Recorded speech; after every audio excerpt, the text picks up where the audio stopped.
नमस्कार, आप देख रहे हैं सिंगरौली की आवाज और मैं हूं आपके साथ छवि।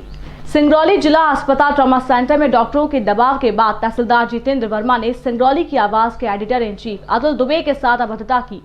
दरअसल 3 दिन पहले हमने खबर चलाई थी कि किस तरीके से कोविड में ड्यूटी कर रहे सरकारी डॉक्टर अपनी निजी पैथोलॉजी क्लिनिक और निजी अस्पतालों को फायदा पहुंचाने के लिए काम कर रहे हैं, जबकि इनकी ड्यूटी सुबह और शाम जिला अस्पताल के कोविड वार्ड में है।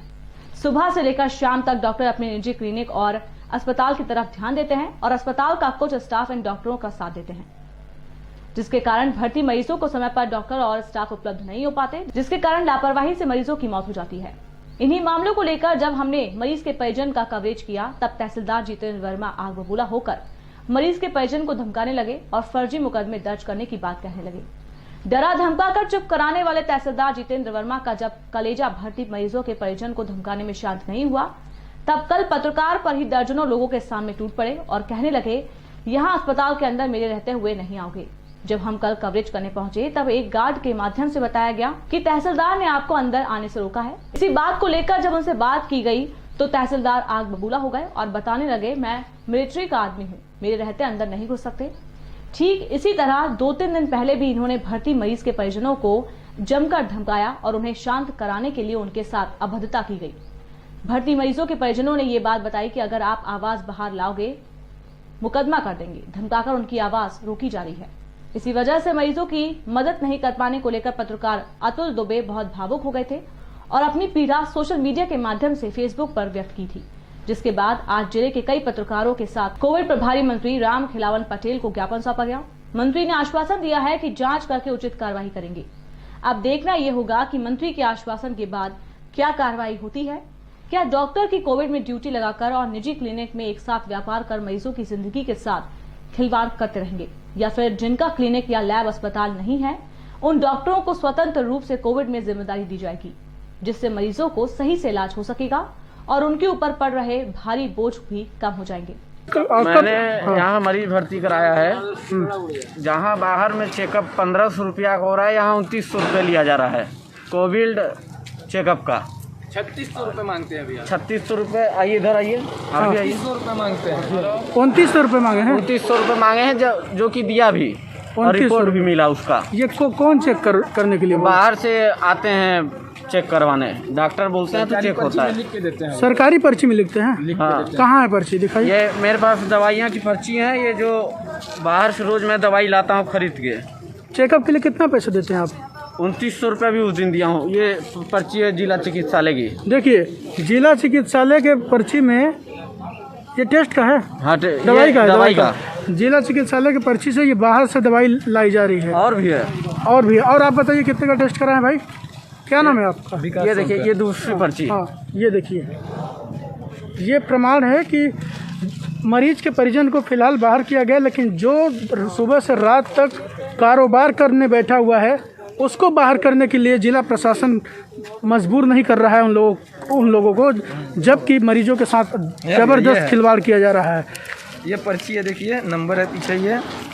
ये 3600 रुपये बताए हैं इतना जांच का। ये 3600 कौन सा पैथोलॉजी है? ये कहाँ जांच होता है? ये नहीं मालूम। बोले बाहर के आदमी आते हैं, आपको देना पड़ेगा। ब्लड आर के पैथलैब। किसका है ये? नुंडा के बाजू में, होंडा के बगल में। डॉक्टर राजेश भाई जो सुबह आते हैं उन्हीं का है क्या? ये नहीं पता भैया, ये आते हैं नंबर लिख के दिए हैं। सुबह जो डॉक्टर आते हैं उन्हीं का है।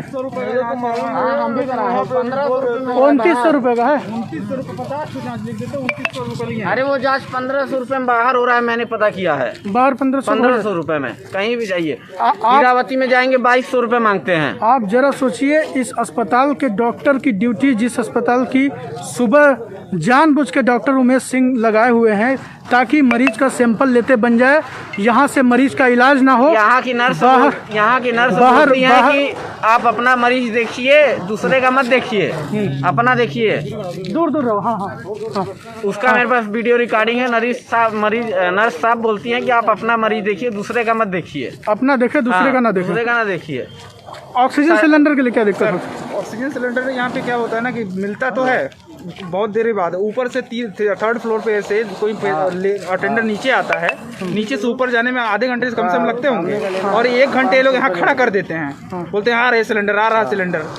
परेशान हो जाता है। और कभी आईसीयू से जो निकला हुआ सिलेंडर रहता है वो आधा दे देते हैं, आधा ही दे देते हैं। आधा दे देते हैं तो 2 घंटे, अब 1 घंटे चलेगा ही ना, फिर वापस आओ तो पूछते हैं इतना जल्दी कैसे खत्म हो गया।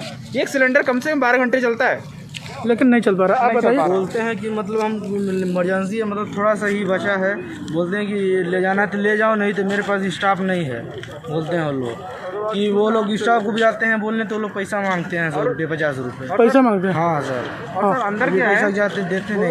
अभी आपको क्या समस्या हम है? लेके गए हैं सब, मेरे मरीज एडमिट है, फिर वहाँ से मेरे को बाहर निकाला। ठीक है। सर अंदर क्या है, न तो थर्मामीटर है, न ग्लूकोमीटर है, न ऑक्सीमीटर है, कुछ नहीं है। बोलते जांच हैं- करने के लिए कोई हाँ, मशीन वो नहीं है। बोलते क्या है कि ऑक्सीमीटर O2 चेक करवा के आओगे, SpO2 एसपी तो ऑक्सीजन उसी को बोलते हैं। कैसे चेक करवा के आएगा इंसान जब ऑक्सीमीटर ही नहीं है किसी के पास। बोलते हैं खरीद लो, सब खरीद लेंगे तो फिर हॉस्पिटल आने का मतलब क्या है। अस्पताल में कोई व्यवस्था नहीं है। सरकारी देखिए। हॉस्पिटल का ऑक्सीमीटर 95 दिखाता है, जबकि बाहर का ऑक्सीमीटर लेकर आओ चेक करो तो 35 आता है।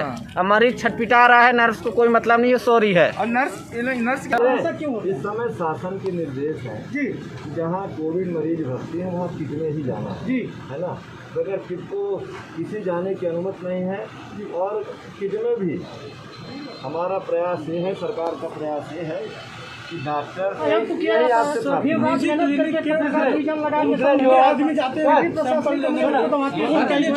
दूसरी जो आपने बात कही है, हम उसकी जांच करा लेंगे और निश्चित रूप से जो डॉक्टर लापरवाही कर रहे हैं उनकी ड्यूटी बदलवाने का भी हम काम कर रहे हैं। ये बताइए, ये डॉक्टर जो शासकीय हॉस्पिटल में है वो पर्सनल क्लिनिक खोल के बैठे हुए हैं, आज तक कोई कार्रवाई नहीं होती है, ऐसा क्यों? क्या गरीबों का शोषण करना अनिवार्य है? आपने जो कहा उस विषय की हम जांच करा के, ये जांच तो आज कई सालों से हो रही है, कई सालों से, अभी तो हमें कोई कार्रवाई नहीं हुई। कई सालों पहले तो मैं प्रभारी नहीं था। एक सिंगल कार्रवाई नहीं हुई आज तक। मैंने कुछ अवसर को देंगे भाई। कलेक्टर साहब जितनी बातें मैं बोल रहा हूँ उतना सारा काम करते हैं वो। कलेक्टर साहब निवेदन करने के बाद पूरा काम करते हैं। कलेक्टर साहब को निर्देश देंगे कि ऐसे कौन से डॉक्टर लापरवाही कर रहे हैं, जांच करा के अगर वो ठीक से ड्यूटी नहीं कर रहे हैं तो उनकी ड्यूटी बदल। सर अगर पत्रकार आने जाने का भी अपना समय दिखाते हैं, आई कार्ड दिखाते हैं, फिर भी पुलिस अधिकारी रोकते हैं नहीं, उनको। अभी देखिए मैं आपसे हाथ जोड़ रहा हूँ, प्रार्थना कर रहा हूँ कि जहाँ कोविड के मरीज हैं वहाँ आप भी जाने का काम न करें, हम भी नहीं जाते। नहीं तो सर जब जाते हैं तो किट पहन के जाते हैं।